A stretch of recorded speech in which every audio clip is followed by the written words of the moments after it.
Ozone विघटन या ह्रास या विनाश। परिचय, निर्माण की प्रक्रिया, ओजोन का महत्व, ओजोन विघटन का अर्थ, ओजोन विघटन पर सिद्धांत, ओजोन विघटन करने वाले पदार्थ, ओजोन विघटन का प्रभाव, ओजोन संरक्षण के प्रयास और निष्कर्ष। इस टॉपिक में ओजोन का परिचय। ओजोन ऑक्सीजन के 3 परमाणुओं से मिलकर बनने वाली एक गैस है जो देखने में नीले रंग का होता है और उससे सड़ी हुई मछली के समान बदबू आती है। ओजोन 2 प्रकार का होता है। गुड ओजोन, यह समतापमंडलीय ओजोन है। बैड ओजोन, यह सोमंडलीय ओजोन है जिसे स्मोग भी कहते हैं। यह द्वितीयक वायु प्रदूषक है। ओजोन निर्माण की प्रक्रिया। ओजोन वायुमंडल में मुख्य रूप से 20 किलोमीटर से 65 किलोमीटर ऊंचाई के मध्य प्राप्त होता है। इसमें भी 25 से 35 किलोमीटर की ऊंचाई के मध्य ओजोन परत की मोटाई सबसे अधिक होती है। इस प्रकार यह गैस मुख्य रूप से समताप मंडल में तथा मध्य मंडल के निचले भागों में पाई जाती है। पृथ्वी के समताप मंडल में सूर्य के पराबैंगनी विकिरण की उपस्थिति में प्रकाश रासायनिक अभिक्रिया के द्वारा ओजोन का स्वतः निर्माण और विनाश होता है। समताप मंडल में यह प्रक्रिया चैपमैन परत के पास होती है, इसलिए ओजोन बनने और उससे टूटने की प्रक्रिया को चैपमैन साइकिल भी कहते हैं।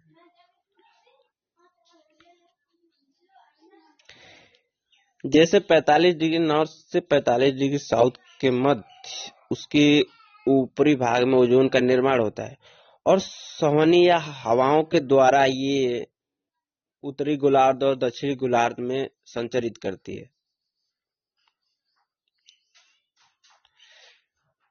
O2 का अल्ट्रावायलेट किरणों से OO बनता है, मतलब ऑक्सीजन बनता है। ऑक्सीजन का एक परमाणु और ऑक्सीजन का 2 परमाणु मिलाकर ओजोन का निर्माण करते हैं। इस प्रकार यह स्पष्ट है कि ओजोन के निर्माण के लिए पराबैंगनी किरणें की उपस्थिति अनिवार्य है और इसलिए ओजोन का निर्माण मुख्यतः पृथ्वी के उष्ण और उपोष्ण कटिबंधों में ही होता है और ऊपरी वायुमंडलीय प्रवाह के द्वारा यह ध्रुवों की ओर विस्थापित होती है। अब ओजोन का महत्व। समताप मंडलीय ओजोन को गुड ओजोन कहते हैं। इसलिए कहते हैं क्योंकि यह सूर्य से आने वाले हानिकारक पराबैंगनी विकिरण को धरातल पर आने से रोक लेती है, जिसे धरातल के जीव जंतु त्वचा कैंसर और नेत्र संबंधी कई बीमारियों से बच जाते हैं। ओजोन विघटन का अर्थ। वायुमंडल में ओजोन गैस की मोटाई डाप्सन यूनिट या डाप्सन स्पेक्ट्रोमीटर के द्वारा मापी जाती है। वायुमंडल में ओजोन गैस की औसत मोटाई 300 डाप्सन यूनिट है। अगर यह औसत मोटाई 220 डाप्सन यूनिट से कम हो जाती है तो उसे ओजोन परत का पतला होना या ओजोन विघटन या ओजोन विनाश कहते हैं। इस प्रकार ओजोन विघटन का सामान्य अर्थ ओजोन परत की औसत मोटाई का कम हो जाना है। ये बात को ध्यान देना है।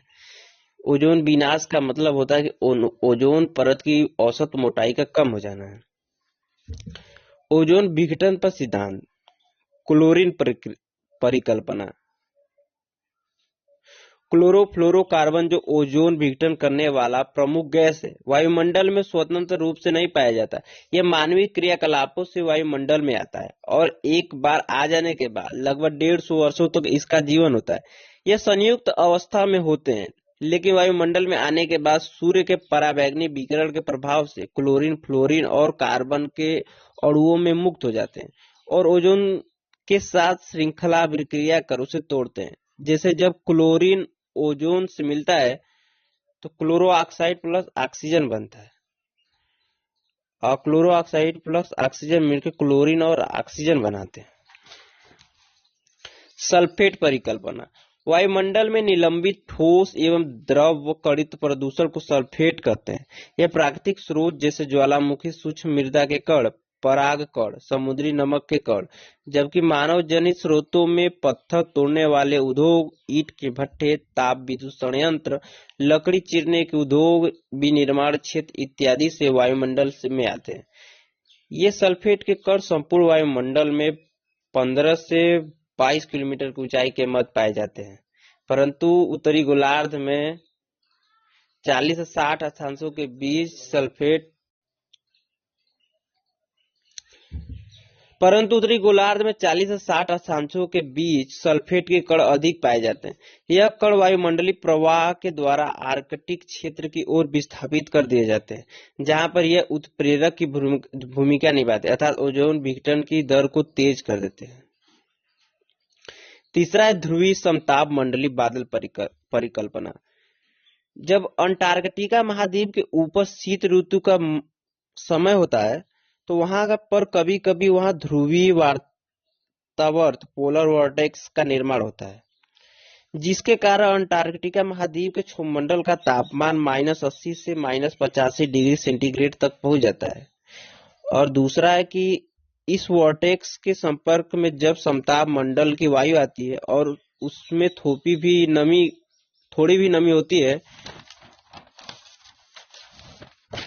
तो संघनन के द्वारा हिमकण से युक्त एक बादल का निर्माण होता है, जिसे ध्रुवीय समताप मंडलीय बादल या मदर ऑफ पर्ल्स क्लाउड या नेक्रियन बादल कहते हैं। तीसरा कि जब अंटार्कटिका के ऊपर बसंत का समय हो तो सूर्य का किरण पहुंचने के कारण तो सूर्य के पराबैंगनी विकिरण की उपस्थिति में प्रकाश रासायनिक अभिक्रिया के द्वारा यह बादल टूटता है और उसमें फंसे हुए क्लोरीन, फ्लोरीन और ब्रोमीन के अणु मुक्त होकर ओजोन के साथ तेजी से अभिक्रिया कर उसे तोड़ते हैं। चौथा है भूमंडलीय तापन के कारण वाष्पीकरण अधिक होने के कारण इस प्रकार के बादलों का निर्माण अधिक हो रहा है। चौथा है नाइट्रोजन ऑक्साइड परिकल्पना। नाइट्रोजन ऑक्साइड का ऊपर क्या प्रभाव पड़ता है, इसके लिए अमेरिका के परिवहन विभाग, विज्ञान अकादमी और इंजीनियरिंग अकादमी के द्वारा शोध कार्य चलाया गया था, जिसमें यह निष्कर्ष निकला कि नाइट्रोजन ऑक्साइड भी ओजोन के लिए हानिकारक है। ओजोन विघटन के प्राकृतिक कारक। तड़ित की घटना। वर्षा के समय जब तड़ित की घटनाएं होती हैं तो वायुमंडलीय नाइट्रोजन ऑक्साइड में बदल जाता है, जो ओजोन की विघटन करता है। सौर कलंक चक्र।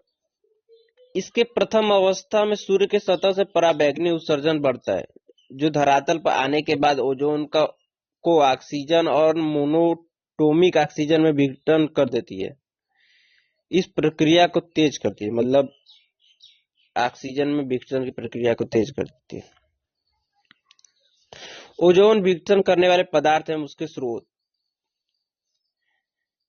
गैस क्लोरोफ्लोरोकार्बन, इसका स्रोत है कि AC, refrigerator, aerosol, spray, foaming agents, धातु की सफाई, सेविंग, श्रृंगार का सामान। हाइड्रोफ्लोरोकार्बन, यह अग्नि शमन यंत्र, प्रतिशत, एरोसॉल प्रदोड़क।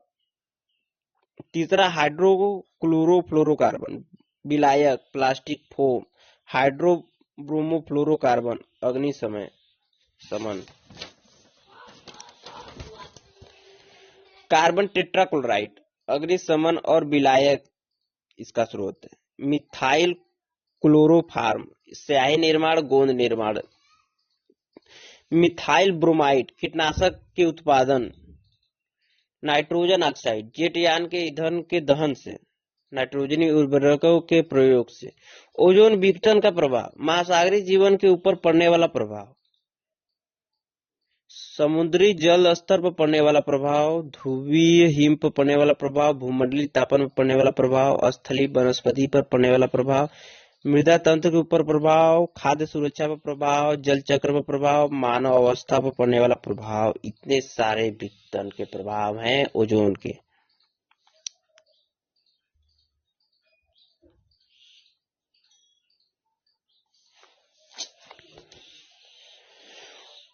ओजोन संरक्षण की दिशा में अंतर्राष्ट्रीय प्रयास। वियना सम्मेलन 1985 में, मॉन्ट्रियल प्रोटोकॉल 1987 और 1989 में, किगाली समझौता 2016-2019, वियना सम्मेलन। इसे 1985 में अपनाया गया और ओजोन विघटन नियंत्रण पर पहला अंतर्राष्ट्रीय संधि भी है, जिसमें ओजोन विघटनकारी गैसों की पहचान की गई वियना सम्मेलन में। अब अगला है कि मॉन्ट्रियल प्रोटोकॉल 16 सितंबर 1987 को अपनाया गया। 1 जनवरी 1989 से यह प्रभावी है। इस सम्मेलन में विकसित देशों को यह जिम्मेदारी दी गई थी कि वर्ष 2000 तक CFCs मतलब क्लोरोफ्लोरोकार्बन का उपयोग और उत्पादन पूरी तरह से बंद करें, जबकि विकसित देशों को इसके लिए 2010 तक का समय दिया गया था। मॉन्ट्रियल प्रोटोकॉल के प्रावधानों को लागू करने के लिए इस संधि के अनुच्छेद 10 के तहत 1991 में एक बहुपक्षीय कोष स्थापित करने का प्रावधान किया गया, जो 4 एजेंसियों के द्वारा किया जाना था: विश्व बैंक, संयुक्त राष्ट्र पर्यावरण विकास कार्यक्रम और संयुक्त राष्ट्र विकास कार्यक्रम UNDP।